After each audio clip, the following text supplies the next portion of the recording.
for $10,000. Let me change the fact. You agree to come to my house, paint my house for $10,000, and I say I accept. A week later, before you start painting, I call you up. I tell you I'm going to cancel the contract. I don't want you to paint my house. For no apparent reason. Do we have a contract? Do we have offer? Yes. Do we have acceptance? Yes. Do we have consideration? Yes. What is the subject matter of the contract? Services. Services. Is that contract enforceable? If I call you up and say, I don't want you to come paint my house, can you sue me for damages as a result of me not allowing you to come paint my house? Is there a breach of contract? No. Why not? You didn't get paid, right? You're going to get paid for your services. You haven't started painting yet. Let's say you lose out on this job and you don't have another job available, and your profit on this job was going to be $2,000 of the $10,000. You know, you have to pay your workers and everything, and your profit was going to be $2,000. Can you hold me responsible for the $2,000 lost profits? The answer is probably yes. You can prove your damages. It's a different outcome than we had on the first one.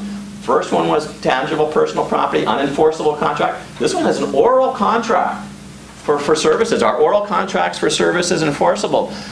Generally, yes. There are some exceptions to that. It says for contracts where the services are going to take more than 1 year to perform, they need to be in writing. If you're going to go and someone says, I'm going to hire you for 2 years to work in my office at $50,000 a year for 2 years, that contract's a contract for services. Was there an offer, acceptance, consideration? Yes. Is the contract enforceable? There's a separate rule in here that says contracts for services for more than 1 year must be in writing, signed by the party to be charged. We didn't have a writing, therefore I call you up, say I'm not going to hire you. Can you sue me? Yeah, you can sue me. Are you going to win? No. Statute of frauds applies. What are we talking about here? Do we have a contract? Yes or no. We have offer, acceptance, consideration. What is the subject matter of the contract? Is it goods or non-goods? That's the basic question. Is it tangible personal property or is it not? It's going to decide which body of law we look to. And then the third thing that we're going to do, first, do we have a contract? Number two, what body of law do we look to see whether or not we have an enforceable contract? The third thing I'm talking about now is defenses to a contract. Number one is getting into a contract. That's offer, acceptance, consideration. Number two is what body of law is going to control this transaction. And number three is once you're in that transaction, can you get out of it? Do you have to perform?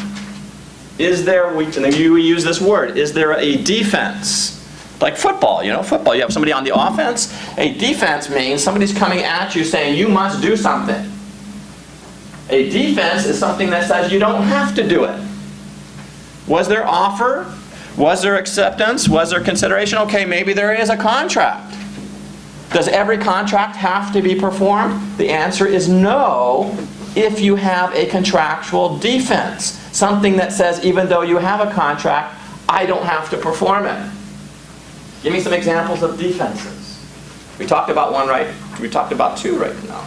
Two examples of one defense I gave you. When you don't have something in writing, signed by the party to be charged, what defense is that? What is that the law says must be in writing? What do we call that? Something has to be in writing.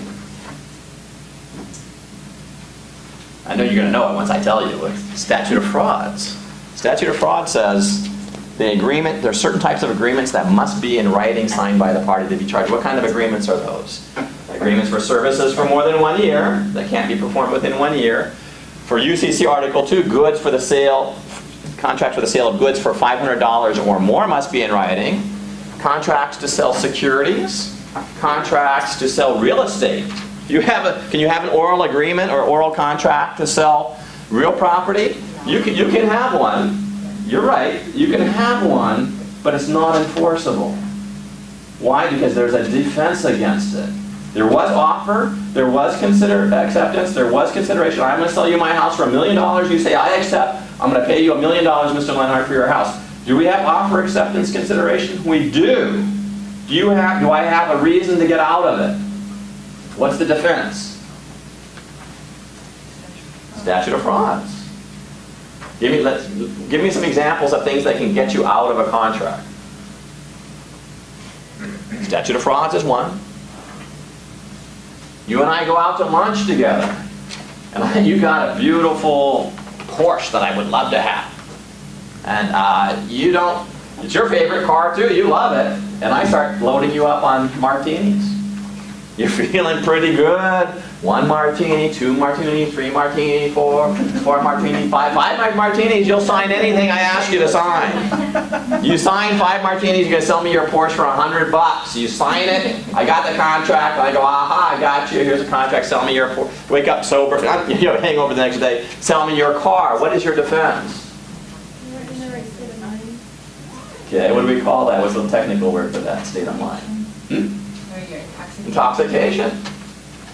Intoxication is a legal defense. Intoxication, sometimes we say mental capacity. You go down to the state mental hospital and there's an heir to some big fortune over there that's having some emotional issues, and you go up to them, they're hallucinating, you put a document in the nose, will you sell me your Diamond Head Beach home? They sign it. What defense is that? Mental capacity, sometimes referred to it as insanity. A lawyer. Client comes in, they want to sell their property, their business, Hilo Hattie's or something. It's a multi-million-dollar business. One of the Japanese were here doing real well. They want to sell it. You go, well, you know, we can do this contract and we can get a buyer or whatever, but that's really not. I can buy it from you today. I'm your trusted lawyer. I'll give you a percentage of the sales for the next 5 years. You'll do better selling it to me than you will somebody else. I drop the agreement, put it under your nose, and you sign it.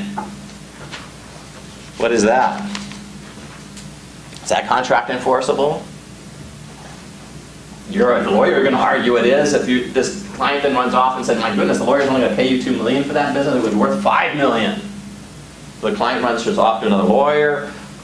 I'm saying we've got a contract. What is your defense? You don't want to sell it to me now because you can get $5 million rather than $2 million. What is your defense? Undue influence. That's the defense. That's what it's called, undue influence. And sometimes people say unconscionability or coercion. I tell you, sign this contract or I'm going to punch you in the face. And then what do? You punch me in the face and you knock me out. I say, but you pretend as though you're afraid of me. I say, sign this contract or I'm going to punch you in the face, and you're shaking, which makes me real happy because I feel, well, they are intimidated. You sign it and then what? Again, duress, right? Duress is a defense to that. What about you and I sign a contract, and I'm going to sell you my house for $1 million, and it's a bargain purchase for you. I mean, the house is worth 1.5, and you say, Mr. Lenhart, we have the signed contract. It's in writing, so it meets the statute of frauds requirements. And then I have second thoughts. I go, I'm not going to sell you my house. Somebody else told me it's worth 1.5 million, and your contract says $1 million. I don't want to sell it to you, so I don't sell it to you. But you say, well, we got a signed contract. You have to. And I go, well, that's what it says, but go ahead, sue me. 1 year goes by, 2 years goes by, 5 years goes by, 6 years and a day goes by. What do we call that defense? Statutes of limitations. Did we have offer? Yes. Did we have acceptance? Yes. Did we have a contract? Yes. But the defense is, you waited too long to sue me. Just because we have a contract doesn't mean somebody necessarily has to perform. And there's all kinds of other additional defenses. There's fraud. Somebody lies to you. Here is a diamond ring, 3 carats, clarity. I don't know all the things, about the 3 C's or 4 C, carat, quality, clarity, color, whatever it is, has all. And I represent this diamond as being a blue diamond that's got all these things, and I represent that to you, and you buy it. You take it to a jeweler. It turns out that it's not a diamond, it's a CZ. You even know what that is, right? Not a diamond. It doesn't matter that it's got the same chemical composition as a diamond. You know a diamond when you see what that CZ is not a diamond. And you find out about it, and you come back to me and say, Mr. Lenhart, you told me this was a diamond. It's not. It's a CZ. I want my money back. Is that a defense on a contract? What defense is that? Good question. And somebody else, if I knew that that was not a diamond, but I knew it was.